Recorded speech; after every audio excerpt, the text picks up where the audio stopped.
Let's go through how you link Vertex BD with Vertex Sync. First, press the Sign In button.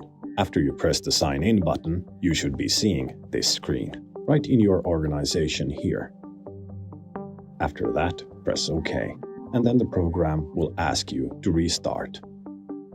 Close Vertex BD, open it up again, and then press Sign In. Now you should be seeing the Vertex Sync Sign In. Enter your Vertex ID here, type in your password, and press Sign In.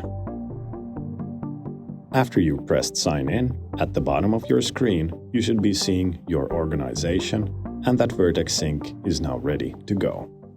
If you have any further questions, you can check out our official documentation on our website.